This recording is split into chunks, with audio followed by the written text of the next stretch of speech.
Capítulo 4 Sociedad, etnicidad y cultura. En un profético y revelador informe enviado al ministro de las Indias inmediatamente después del estallido de la rebelión de Túpac Amaru, el visitador general Areche subrayó la tendencia que tenían los españoles en el Perú, criollos y peninsulares por igual, a asumir que la mayoría india del virreinato era incapaz de expresarse políticamente de modo coherente. Josep Túpac Amaru, escribió, ha sido capaz de introducir su nombre, aunque con abominación, en la sucesiva historia de esta América, por los modos más raros que pueden imaginarse y que muchos dudarían de la natural imbecilidad del común talento de los de su nación. 4 meses más tarde, luego de que Túpac Amaru fuese capturado junto con el gran catálogo de los de su familia, Areche expresó su convicción algo contradictoria de que Túpac Amaru trató esta rebelión con personas de esfera, o con los que protejan la inicua libertad, la detracción, el odio de europeos, añadiendo que no le quedaba duda alguna de que no hay mal en las provincias interiores que no está engendrado en Lima donde se fragua, habla, y siente de todo lo que no es su antiguo desorden, con una avilantez y franqueza extremada. Esta tendencia criollo-indígena a aliarse en contra de los españoles aumentaba, según Areche, porque los indios peruanos, a diferencia de los de la Nueva España, deliran, todos, sobre descendencia real, sobre armas y privilegios, un rasgo estimulado por ciertas manos, traidores a la verdad, de Lima. Sin embargo, medio siglo más tarde, al comentar la composición de las fuerzas realistas en la batalla de Ayacucho, Jerónimo Valdés llamó la atención sobre el hecho de que el ejército que había combatido hasta 1824 en contra de todos los estados que ya se habían hecho independientes, se hallaba, muy escaso, de tropas europeas. Por ello, con soldados indios ha sido con los que sostuvimos los últimos años de tan porfiada contienda. El objetivo de este capítulo no es extraer conclusiones sobre la verdadera naturaleza de la rebelión de Túpac Amaru, o explicar por qué motivo la mayoría de los reclutas realistas de Ayacucho eran indios, estos temas serán tocados en los capítulos 5 y 6, sino más bien presentar un cuadro general de las complejas relaciones sociales y étnicas del Perú colonial tardío. En este contexto, las observaciones hechas por Areche en 1781 y las de Valdés, que datan de 1827, son útiles para llamar la atención sobre el problema de cuán difícil es extraer conclusiones simples sobre las actitudes sociales y raciales en una sociedad cuyas reglas étnicas, aparentemente rígidas, fueron muchas veces moderadas y atemperadas por factores sociales e incluso culturales que hacían borrosas las distinciones y facilitaban las simpatías y alianzas interraciales.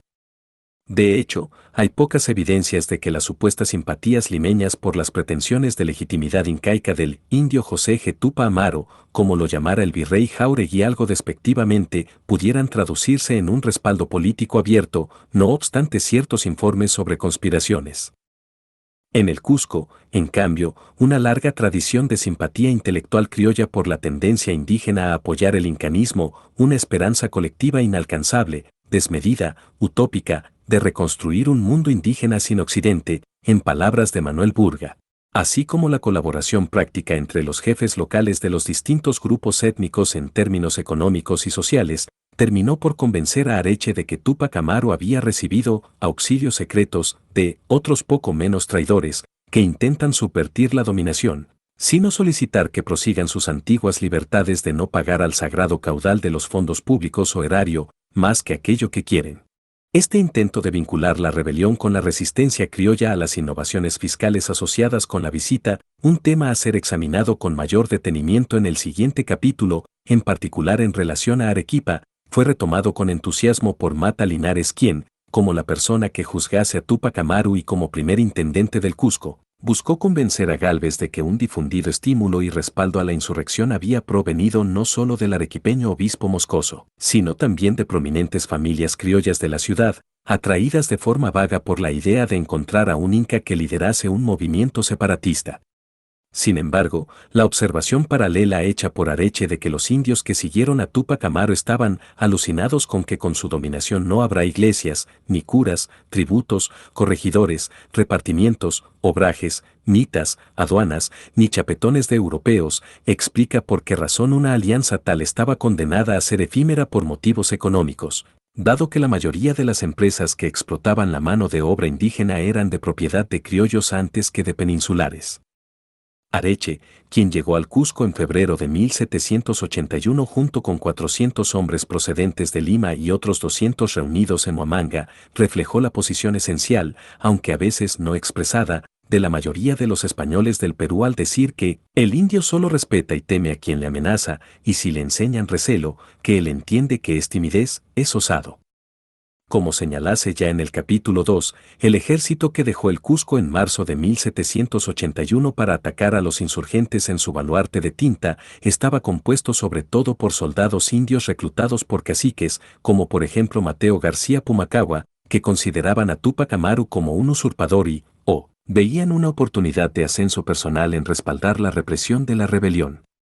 Al mismo tiempo, el primer contingente de tropas enviado desde Lima para reforzar los ineficaces esfuerzos de la milicia cusqueña por contener la rebelión fue de libertos, extraídos del regimiento de mulatos de Lima. La yuxtaposición subsiguiente de estos tres grupos étnicos, españoles, indios y negros, en y alrededor del Cusco en 1781, y las claras evidencias de las divergentes actitudes políticas y sociales de por lo menos los dos primeros, nos recuerdan una vez más la complejidad de la sociedad colonial del período borbónico tardío.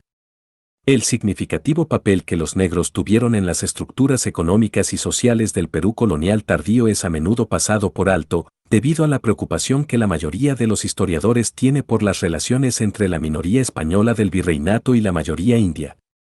Según el censo de 1795, los negros conformaban el 7.4% de la población total del Perú, divididos por igual entre esclavos, 40.385, y libertos, 41.004. Si bien a primera vista este porcentaje parece relativamente pequeño, con él los negros eran el grupo racial más grande en zonas claves del Perú costeño, y no menos en Lima, en donde la ciudad y su cercado tenía un total de 28.000 negros, 10.000 libertos, 18.000 esclavos, en una población de 63.000 personas, con lo cual no solo superaban a indios y mestizos, 15.000, sino también a los blancos, 20.000. Hubo una concentración similar de negros en el vecino partido de Ica, en donde 8.000 negros vivían al lado de apenas 2.000 blancos y 11.000 indios y mestizos. Las subdelegaciones de Chancay y Cañete tenían entre las dos otros 9.000 negros más, 7.000 de los cuales eran esclavos, y apenas 1.500 blancos. En total, la Intendencia de Lima, que incluía, por supuesto, a los partidos serranos de Canta, Huarochirí y Yauyos, que apenas si contaban con ellos, tenía 48.000 negros, 30.000 esclavos y 18.000 libertos, que constituían el 31% de la población total registrada de 156.000 personas. Sin embargo, en los 5 distritos costeros, Cañete, Chancay, Ica, Lima y Santa, ellos conformaban el 40% del total de la población. No sorprende, a la luz de esta última cifra y, en especial, dada la ubicuidad de los negros libertos en la ciudad de Lima, en donde eran especialmente prominentes como comerciantes, artesanos y jornaleros, que Juan y Ulloa describieran a la costa peruana como una zona dominada por negros. Más al norte, la otra gran concentración de negros, de libertos más que de esclavos, 14.000 a 5.000, se dio en la Intendencia de Trujillo, sobre todo en los partidos costeños de Lambayeque, 5.000, Piura, 6.000, y Trujillo mismo, 4.000. Unos 4.000 negros vivían en la capital de la Intendencia y alrededor de ella en la provincia sureña de Arequipa, y otros 8.000 estaban distribuidos de modo bastante uniforme en los partidos costeños especializados en la producción de vino y aguardiente. Tanto los negros libertos de pura sangre, morenos, como los de ascendencia mixta, pardos, que el censo de 1795 no distinguió, fueron reclutados en número considerable en las décadas de 1760 y 1770, para que sirvieran en las disciplinadas compañías de milicianos establecidas en las provincias costeñas del Perú durante el gobierno de Amat. Hay ciertos indicios de que su habilidad como milicianos, sobre todo durante la rebelión de Túpac Amaru, hizo que algunos oficiales españoles expresaran su preocupación ante la posibilidad de que llegasen a ser más hábiles en el uso de las armas que sus contrapartes blancas, con la amenaza subsiguiente a la estabilidad política y social. Es más, También está claro que los desafortunados intentos realizados por Areche en 1779 para imponer una contribución militar, un impuesto especial que buscaba reunir fondos con los que pagar el salario de los oficiales regulares nombrados para que entrenaran a las unidades de la milicia, a los libertos de la Compañía de Pardos Libres de la milicia lambayecana, provocó amenazas de resistencia armada, coordinadas por los oficiales, que obligaron al visitador a abandonar esta innovación fiscal. En Lima, en cambio, si bien las tensiones étnicas y la violencia gratuita eran comunes a fines del siglo XVIII, la mutua antipatía que sentían indios y negros en los sectores populares de la ciudad, Flores Galindo cita el sucinto comentario de Osorno, según el cual eran irreconciliables, permitió que los blancos mantuvieran el control social de su espacio urbano. Fuera de los límites municipales de la capital, en donde una mayor parte de los negros eran esclavos antes que libertos, la resistencia a la servidumbre se expresaba abiertamente de cuando en cuando. Por ejemplo, en los disturbios ocurridos en 1779 en la hacienda de San José La Pampa, cerca de Nepeña, en el corregimiento de Santa, o en fugas que conllevaban la fundación de palenques, comunidades de esclavos que habían huido, definidas por una fuente como una forma defensiva de acción social. Al igual que la esclavitud, en el Perú el tráfico de esclavos durante el periodo colonial tardío ha llamado poco la atención de los investigadores. La mayoría ha aceptado al pie de la letra las quejas de la época según las cuales la decadencia de la agricultura, sobre todo en los valles costeños del norte, era a la vez causa y efecto de los problemas para conseguir nuevas remesas de esclavos del África, pues la esclavitud era incapaz de conservar su magnitud mediante la reproducción natural. Con todo, un estudio reciente sobre el trasfondo de la abolición de la esclavitud en el Perú sugiere que unas nuevas y sustanciales importaciones, que alcanzaban en promedio los 1.500 esclavos anuales, llegaron al virreinato entre 1799 y 1810 a través de Buenos Aires y Chile. Sea cual fuere el número real de esclavos en el Perú a comienzos del siglo XIX, una fuente sugiere 50.000 esclavos en 1824, otra 89.000 en 1812. Cifras que son tal vez menos incompatibles de lo que parecen a primera vista dado que el comercio mismo prosiguió solo hasta 1812, y que un número considerable fue reclutado por San Martín en 1820 para reforzar al ejército enviado desde Valparaíso a cambio de su libertad. Lo cierto es que la institución tenía la suficiente importancia para la élite costeña como para asegurar su supervivencia durante otras 3 décadas más después del final del dominio español. Cuando la esclavitud fue finalmente abolida en 1855 a cambio de una sustancial compensación para los dueños, los 19.000 esclavos sobrevivientes y otros 6.000 libertos, los hijos de los esclavos, nominalmente libres pero comprometidos con los amos de sus padres, constituían poco más del 1% de la población peruana, estimada en 2 millones de habitantes.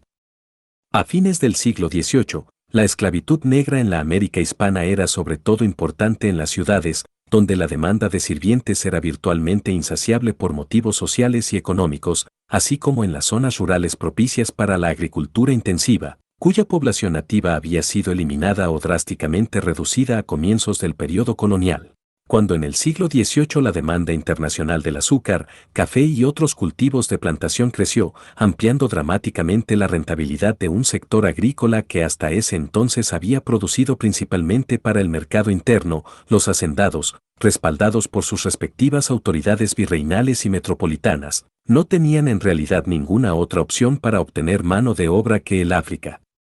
En algunos casos todavía podían esclavizar a los indios, bárbaros, más allá de las fronteras del imperio, los yaquis y apaches del norte de México, los araucanos del sur de Chile, las tribus dispersas de los territorios amazónicos, argumentando que su negativa irracional a aceptar la penetración pacífica de misioneros y colonos en sus tierras justificaba este duro tratamiento por razones estratégicas, así como económicas y espirituales. Sin embargo, en el siglo XVIII los millones de indios que sobrevivían en las sierras de México, América Central, Nueva Granada y el Perú no se encontraban ya en peligro de perder su libertad personal. Con todo, el hecho era que en estas regiones los españoles, criollos la mayoría de ellos, eran parásitos económicos que dependían, para conservar su orden social estratificado y desigual, de la explotación del trabajo indígena a través de una serie de instituciones semicoercitivas. En el periodo colonial tardío la sociedad rural de Hispanoamérica, en su mayor parte indígena, se vio bajo una presión cada vez mayor tanto de parte de los representantes de la corona, sobre todo los funcionarios locales, cuyos superiores esperaban de ellos que, por ejemplo, incrementaran el rendimiento del tributo, como de hacendados, mineros y comerciantes ansiosos por conservar y profundizar instituciones y prácticas diseñadas para integrar, directa o indirectamente, a los indios en la economía de mercado, y con ello darles acceso a su trabajo. Por doquier, el resultado de este proceso de presión intensificada fue que la resistencia, caracterizada por una violencia local generalizada que se traducía en motines, asesinatos de funcionarios, borracheras, así como otras formas de protesta abierta o semiabierta, se hizo cada vez más probable. Los caciques indios, elegidos o que heredaban el cargo, se encontraron entonces en una posición algo ambivalente. De un lado, muchas veces eran grandes terratenientes que gozaban de estrechos vínculos con funcionarios y comerciantes locales y actuaban como los agentes a través de los cuales se cobraba el tributo y se reclutaba la mano de obra. De otro, tenían la responsabilidad de proteger y representar a su pueblo en contra de aquellos miembros de la sociedad no india que buscaban imponer demandas ilegales a la sociedad nativa. El ejemplo a citar es, una vez más, el de Túpac Amaru, un importante terrateniente y comerciante de tinta que mantenía una estrecha relación con el obispo y con prominentes familias criollas del Cusco, algunas de las cuales mostraban una tendencia cínica a estimular el descontento indígena por razones personales y de política regional.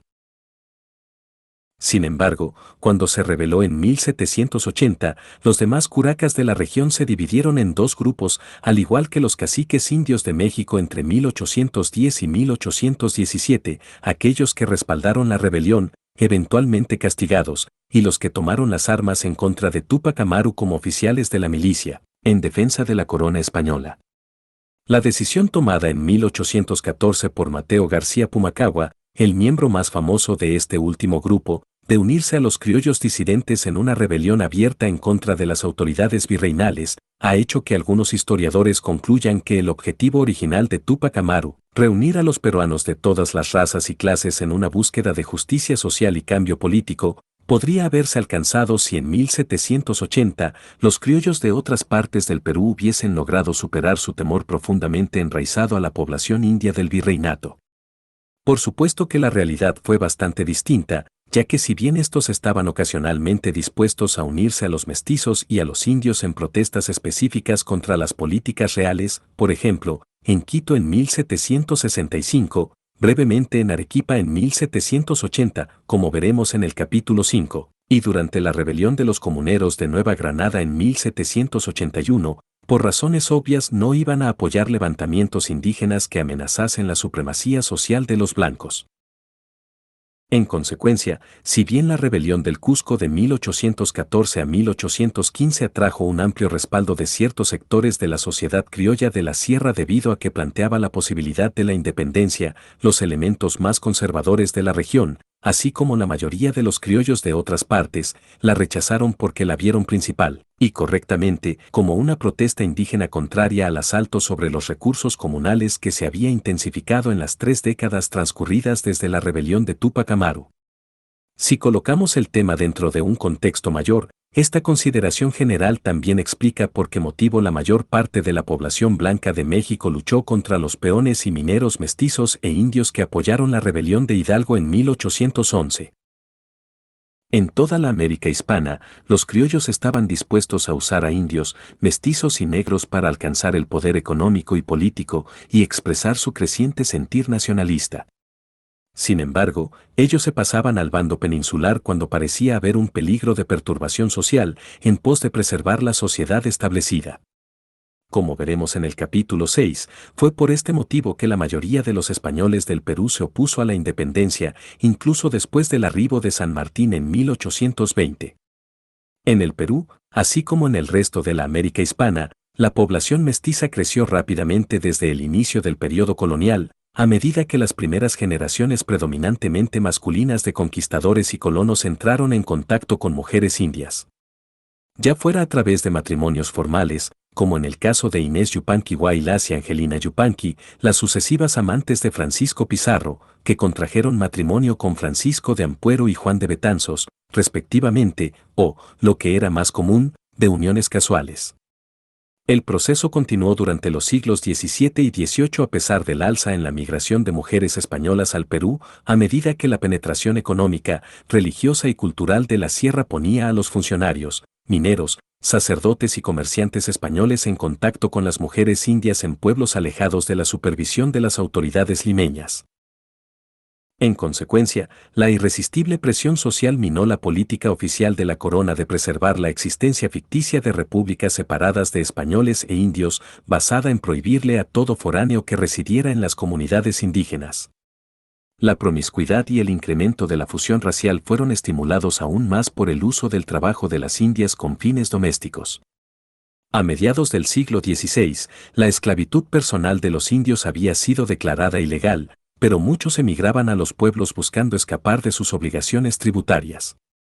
En repetidas ocasiones las mujeres entraban a trabajar como sirvientas en casa de los españoles en donde, como sucede aún en el Perú, las condiciones de empleo variaban desde una virtual esclavitud a un buen trato.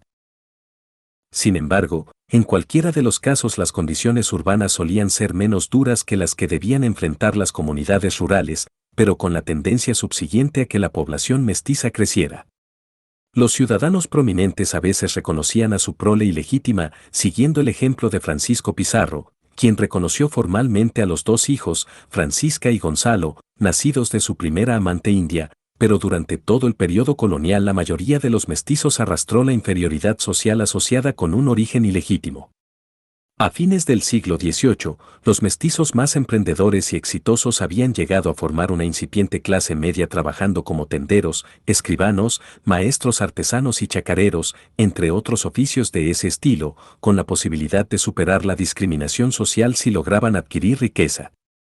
Sin embargo, a otro nivel, quienes tenían un empleo inferior o casual en los centros urbanos conformaban una plebe insegura, conjuntamente con diversas categorías de personas de ascendencia mixta producidas por el incremento de mezclas raciales que las autoridades coloniales insistían en clasificar, zambos, cuarterrones, quinterones, octorones, etc. Para bien o para mal, esta plebe adquirió la reputación de tener una conducta social indisciplinada y de ser propensa a participar en una violencia vagamente política. Al igual que en el resto de la América hispana, en el Perú los mestizos y las castas fueron los únicos grupos raciales no blancos que se beneficiaron con el final del colonialismo, aunque de modo indirecto, pues los oficiales de origen racial mixto tuvieron más oportunidades para ascender social y políticamente a medida que la sociedad se iba militarizando durante las etapas finales de la transición a la independencia, y gracias al papel remozado que le cupo a los militares en la vida política durante las primeras décadas del periodo republicano. La carrera de Andrés de Santa Cruz, hijo de padre blanco y de una india acomodada, nacido en La Paz, nos brinda un ejemplo de ello, aunque no está de más recordar que su derrota en Yungay en 1839 reflejó, en parte, la negativa de los limeños a permanecer dentro de una entidad política, la Confederación Perú-Boliviana, controlada por un indio. Según el imperfecto censo de 1795, aquel año los mestizos conformaban el 22%, 244.000 personas, de la población total del virreinato, una proporción mucho más baja que la que Humboldt calculase para toda Hispanoamérica. La ciudad de Lima tenía 4.900 mestizos, y un número sustancial fue asimismo registrado en Arequipa, 4.900, y Huamanga, 4.700. Sin embargo, nunca estará de más repetir que si bien en esencia esta clasificación era clara y absoluta para los contemporáneos, en los puntos de contacto ella era sumamente fluida y reflejaba, por ejemplo, el estatus social y económico de personas o el capricho de los funcionarios coloniales, antes que una búsqueda científica de precisión. Ello no obstante, tiene sentido que la intendencia de Tarma apareciera en 1795 con el mayor número y proporción de mestizos del Perú, 78.560, 32% del total virreinal, 38% de la población total de la provincia, pues era una zona en donde la minería, la agricultura y el comercio habían puesto a españoles e indios en contacto continuo durante más de 250 años. De otro lado, era simplemente ridículo que el partido del Cusco, la ciudad y sus alrededores, apareciera con no más de 53 mestizos en una población total de 25.000 personas, junto a 7.100 indios y 16.800 españoles. Aquí, al igual que en la intendencia de Huancavelica, en donde el censo no mostraba sino 4.500 mestizos en una población total de 45.000 personas, la población mestiza fue desinflada primero gracias a la tendencia a definir como españolas a las personas más prósperas de ascendencia mixta y, en segundo lugar, debido a lo borrosa que era la distinción entre los mestizos más pobres y los indios. A fines del siglo XVIII, varios españoles del Perú tenían sangre india y en algunas ocasiones cierto grado de ascendencia negra, salvo en el caso de los hijos de inmigrantes recientes.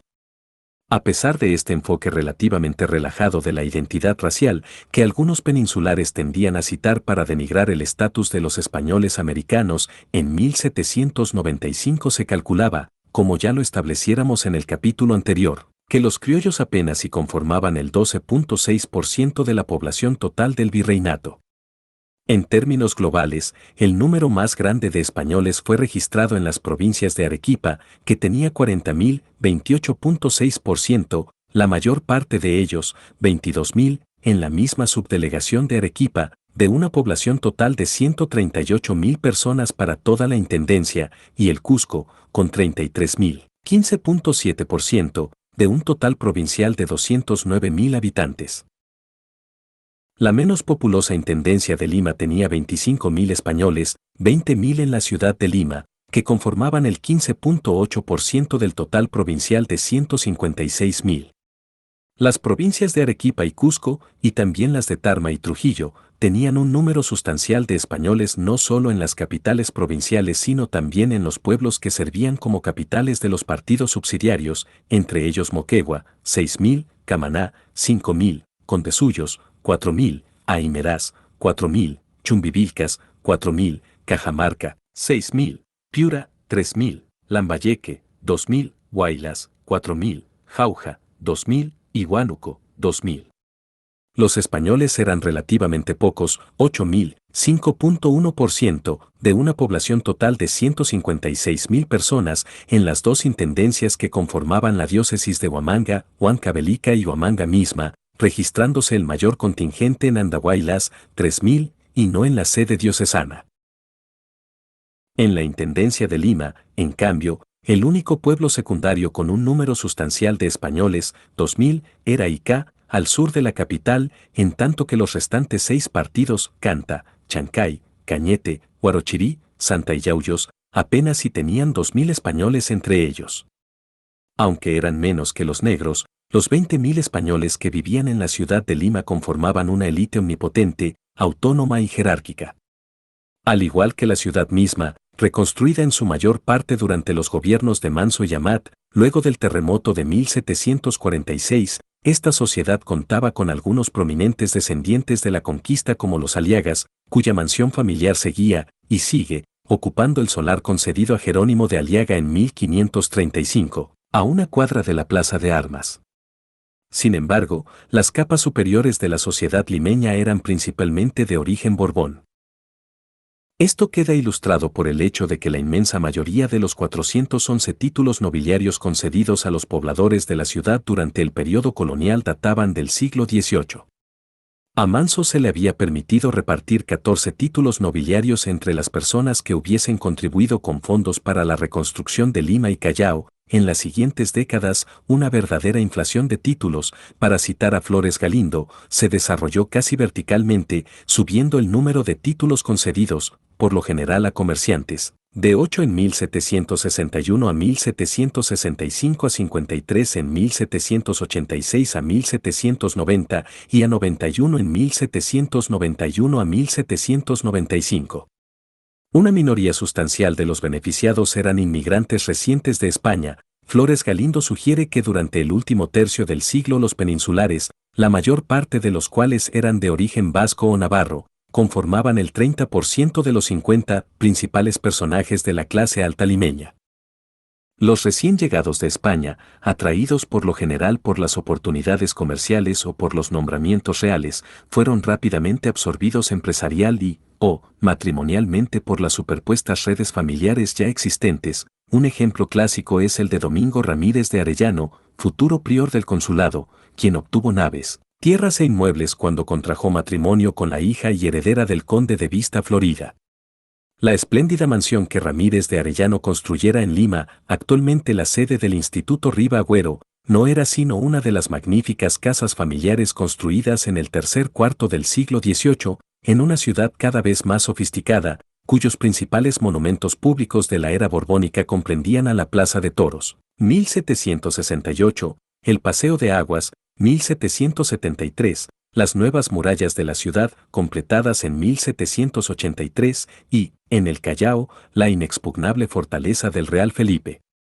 Estas construcciones, al igual que los nuevos cafés y los nuevos e impresionantes almacenes del Callao, eran los símbolos materiales de una élite urbana confiada en sí misma y predominantemente criolla, pero que era capaz de asimilar un flujo constante de nuevos inmigrantes procedentes de la península y hacer causa común con ellos contra cualquier amenaza a la estabilidad social o política de parte de la plebe de la ciudad, de los esclavos que trabajaban en las haciendas vecinas o de los indios de la lejana sierra. Todo intento de clasificar a los españoles de la Lima colonial tardía según su ocupación se ve complicado por el hecho de que varios miembros de la élite eran terratenientes y comerciantes o mineros, y en algunos casos también ocupaban puestos públicos. Esto también era cierto en Arequipa, Cusco y otras ciudades, en donde las familias prominentes tenían intereses diversificados. Sin embargo, en términos generales la ciudad de Lima tenía casi 400 comerciantes registrados, un número parecido de empleados de la corona y 1900 eclesiásticos de diversos tipos. Los grupos menos privilegiados incluían a 287 pulperos, 308 labradores, pequeños terratenientes, 1027 artesanos y un grupo abigarrado de 600 personas definidas por Flores Galindo como intelectuales, que incluía a 21 médicos, 91 abogados, 366 estudiantes, 56 cirujanos, 13 notarios y 58 escribanos. Entre la población española del virreinato y para los grupos de élite concentrados en Lima, los grandes comerciantes, terratenientes y mineros, emparentados entre sí a través de complejas redes familiares y empresariales, la riqueza brindaba cierta compensación al acceso restringido a los cargos públicos de los criollos, que se intensificó con la tendencia de los últimos Borbones a favorecer a los peninsulares en sus nombramientos. Sin embargo, para los menos privilegiados labradores, abogados, doctrineros, comerciantes, obrajeros y demás grupos ocupacionales similares de las ciudades y pueblos secundarios del virreinato, que constantemente miraban hacia abajo, a la amenaza planteada por los mestizos ascendentes, era más fácil focalizar su resentimiento y sus aspiraciones sobre los monopolios políticos y comerciales controlados por los recién llegados de España y sus aliados limeños. Esta tensión latente comenzó a liberarse en 1809, aunque de forma menos abierta que en otras partes de la América hispana, a medida que en el Perú, los peninsulares y criollos por igual reaccionaban a las noticias de la invasión francesa de España y el colapso subsiguiente de la monarquía borbónica. En este contexto, hasta el conservador y oligárquico Cabildo de Lima expresó su frustración contenida en las instrucciones que diera en octubre de 1809 a José de Silva y Olave, el recientemente nombrado diputado peruano a la Junta Central. Las demandas que se le pidió presentar a las autoridades en Sevilla comprendían la provisión de un comercio más libre, el restablecimiento de los corregidores y el repartimiento y, sobre todo, que se garantizara a los americanos que tendrían por lo menos la mitad del gobierno del imperio, sin tener que invertir tiempo, energías y dinero ya fuera en viajar a España o en nombrar agentes en Madrid que solicitaran nombramientos. Sin embargo, estos agravios, por profundos que fueran, quedaban suavizados por el temor criollo al desorden de castas y de clase, lo cual hizo que la inmensa mayoría de los españoles peruanos fuese, o bien ambivalente o activamente hostil a toda posible actividad revolucionaria. La elección de Silva, un clérigo sexagenario, nacido en Guayaquil y que en 1809 fue rector de la Universidad de San Marcos, para que viajase a España fue en parte accidental, pues su nombre fue escogido al azar, por la hija de Abascal, en una lista de 3 personas compilada por el virrey a partir de las nominaciones remitidas por cada uno de los cabildos del virreinato. Este trasfondo y la identidad de los 2 candidatos sin éxito confirman la imagen general de que la élite criolla peruana era profundamente conservadora. Uno de los otros candidatos fue el funcionario arequipeño José Manuel de Goyeneche, quien ya había dejado Lima en dirección al Cusco para asumir su puesto como presidente interino y tomar el mando del ejército realista que reprimiría las insurrecciones de Chuquisaca y La Paz de mayo y junio de 1809. El otro candidato fue José Baquíjano y Carrillo, el único limeño que servía en la audiencia de Lima en 1809, cuya larga y costosa búsqueda de un nombramiento como oidor, finalmente exitosa en 1806, era un ejemplo clásico de los problemas a los que los americanos debían hacer frente para conseguir un puesto alto. De hecho, ya en 1793 Baquíjano había sido comisionado por el Cabildo para que viajase a Madrid y pidiera privilegios para la corporación, mejorara la representación criolla en el consulado de Lima y consiguiera una garantía ligeramente más modesta de que un tercio de los oidores de ambas audiencias peruanas serían criollos. La carrera de Baquíjano como símbolo de las aspiraciones criollas llegó a un anticlimático final con su muerte en Sevilla, en 1817, después de viajar a España en 1813 para tomar su puesto en el Consejo de Estado apenas 3 meses antes de que Fernando VII disolviera este cuerpo en junio de 1814. 2 décadas atrás, poco antes de ser nombrado catedrático de Derecho Canónico en San Marcos, Baquíjano había sido presidente de la limeña Sociedad de Amantes del País entre 1792 y 1793 y publicó varios artículos importantes en su revista, El Mercurio Peruano, bajo el seudónimo de Cefalio.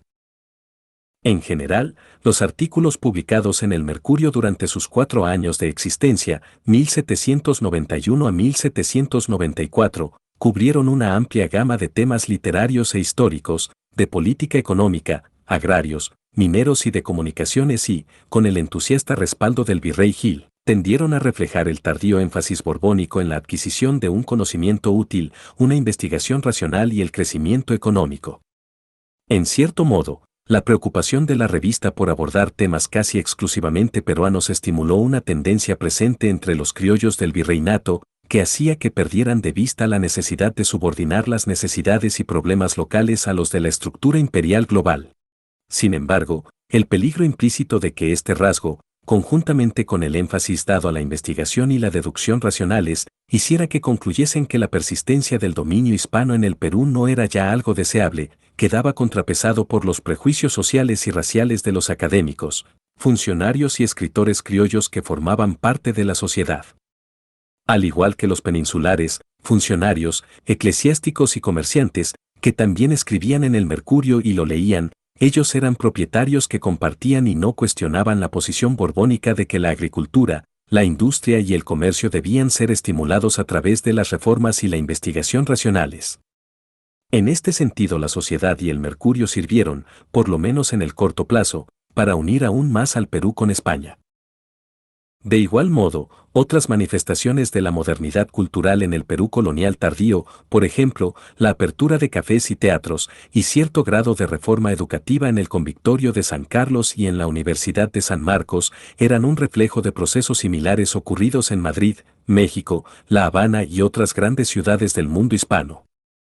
La educación que los jóvenes criollos recibieron en este medio les dio cierta cohesión social e intelectual, pero en el caso del Perú su identidad de grupo se expresó políticamente a partir de 1808 en términos de un respaldo al fidelismo, antes que de uno a la revolución. Sin embargo, los criollos de provincias y los grupos raciales menos privilegiados eran más proclives a participar en una resistencia abierta. Este tema lo veremos en el siguiente capítulo que examina el grado y la naturaleza de las conspiraciones y actividades revolucionarias que tuvieron lugar en el virreinato antes de que la monarquía borbónica colapsara en 1808.